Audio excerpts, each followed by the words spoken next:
If you've ever shot a rodent with a .22 long rifle and it stared into your soul and told you to F off, then hit the subscribe button below, because it happens to me all the time and it can't just be me. Now, this video is about why I hate .22 long rifle. It's not because it's a bad cartridge, and it's not because it doesn't do a good job of what it was designed for. It's because a lot of people put a lot of faith behind a very ineffective cartridge that has a lot of downsides. And the reasoning behind it is generally because it's very lightweight, you can have thousands of rounds with you, it's very inexpensive, you can take small game. All of those talking points are all over the internet. But I'm here to tell you to stop simping for .22 long rifle. It is not the best survival cartridge. It's not what you should choose if there is a bug out scenario or if there was some type of calamity going on in the United States that required you to have a firearm of some sort. I hear it all the time in the prepper community. If I only had one gun, I'd grab a .22 long rifle because I'd have thousands of rounds and I could feed myself for years. Great. So that concept has a lot of flaws to it, but I'm telling you that it's a bad idea. So let's talk about why .22 long rifle is not so good. I'm out here today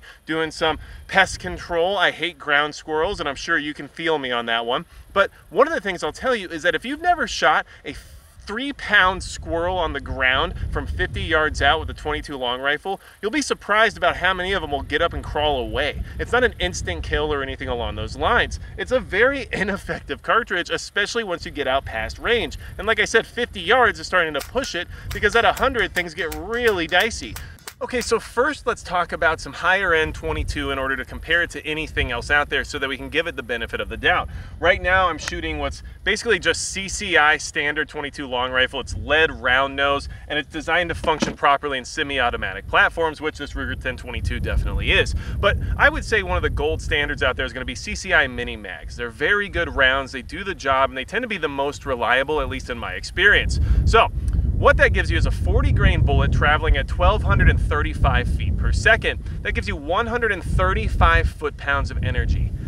That is just not a lot of energy, and that's at the muzzle. Now let's compare that to something really basic like 9mm, for example. If you had a 9mm 115 grain bullet, full metal jacket, let's just say, traveling at 1,180 feet per second, which is a standard loading for 9mm, you're getting 356 foot-pounds of energy. So more than double the energy out of a 9mm versus a .22, and we're not even here to talk about, you know, the one rifle you're going to take with you when we're saying things like 9mm, but that's just to show you just how weak the .22 long rifle really is. It's because 9mm, in my opinion, isn't good enough either if you're going to take a rifle with you for SHTF, and yet people are talking about .22 as if it's just as good as everything else when it can't even compete with 9mm. Now, some of the downsides of .22. If you shoot .22 enough, you'll find out you run into this very often. And people that don't shoot very often tend to come up with these ideas, and then they get justifications on the internet and everything else because, well, everybody else said this, so it must be true. And yeah, I bought 5,000 rounds of .22 long rifle for, you know, 150 bucks or whatever it costs you now. Don't quote me on that. But what I'm trying to say is, great, that's 5,000 possible malfunctions you're going to run into now whenever SHTF happens because you chose a very inefficient caliber, okay?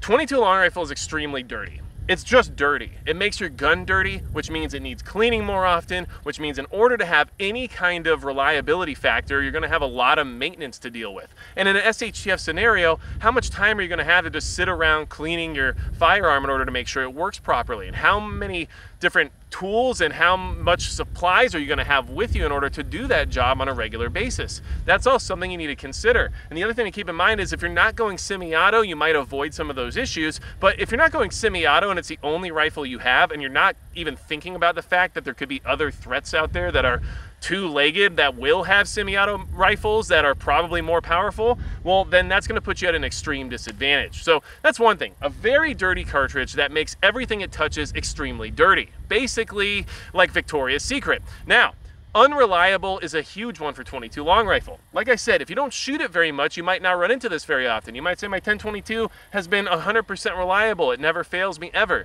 You probably just haven't shot it enough then, because at the end of the day, once it gets gunked up, it makes things unreliable, and the ammunition itself is unreliable. I have seen .22 come apart in the feeding process through many different semi-automatic platforms, and .22 long rifle itself is unreliable because sometimes it doesn't ignite, sometimes it's got bad powder, the projectiles can cause problems with feeding, and at the end of the day, it's very cheap, and you get what you pay for when it comes to anything in this life. And what happens is that the manufacturers just crank it out, and they don't really care if 1 or 2 of them aren't going to work for you properly, right? Well, those are the 1 or 2 you're going to get when you actually need it. So that's a big issue as well. It's unreliable ammunition. It will cause malfunctions. It will cause jams, and it's very susceptible to the elements. So another reason why 22 long rifle is terrible is because it's fragile. As an ammunition type, it's very fragile. You can literally pull the bullet right out of a 22 long rifle cartridge, no problem.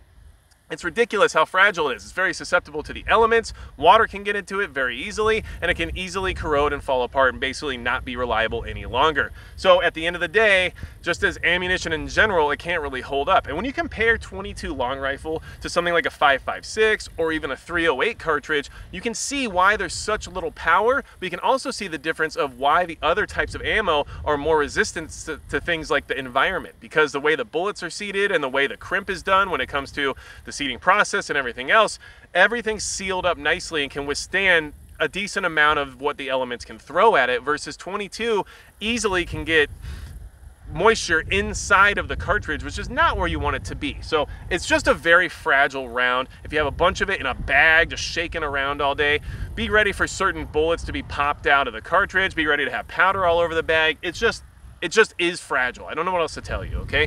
Now, let's talk about how accurate it is. It can be accurate enough, I guess, if you're talking about shooting ground squirrels within 50 yards. But as soon as you start going out of range, the ballistic coefficient of these bullets is terrible and the wind will move it. The BC of most 22 long rifle is around 0.13. It's very bad. It does not resist wind well at all. And so if you find yourself in adverse conditions or rain or anything with a decent amount of wind, the 22 is not going to be reliable, and it's not also going to hit the target when you want it to or where you want it to. So at the end of the day, it really is very short range ammunition. It's not meant to reach out. Now, plenty of people have said in the comment section here on this channel, well, I can shoot you right through the eye at 1,000 yards with my 22 Plinkster. That's great. I'm calling cap. That doesn't happen. You can't do that. I'm sorry. It's just true, because 22 is terrible ammo and it's not going to make it there at 1,000 yards. End of the story. Now, moving on from there, okay? Once you get to 100 yards, how much energy is left? Well, let me tell you. At 100 yards with the Cci Mini Mag, which is one of the best 22 long rifle cartridges there are, you're going to have 88 foot-pounds of energy upon impact. 88 foot-pounds of energy.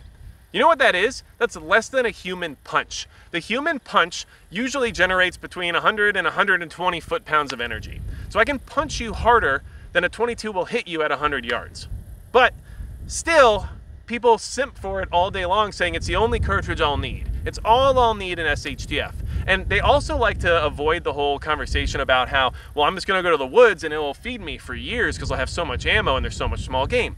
Sure, that sounds good in a bubble until you talk about the fact that, I don't know, thousands if not millions of other people from the cities and urban areas are going to be flocking to those same woods, having the same idea that you had, and then competing for all that small game. Not to mention the fact that some of them are going to have things like AR-15s, which will be a lot better for defending themselves with versus your 22 long rifle. And in fact, they might decide you need to go away because you're impeding on their territory, and they will have much better firearms in order to make that happen with. So these are things to really consider. All the talking points don't cover the fact that it's just a bad round for all of the other applications. Sure, are there anecdotal evidences of it taking deer? Yes, of course it's happened before. Do people use it for assassination hits and everything else because of what it does in the human skull and all that stuff we hear all the time?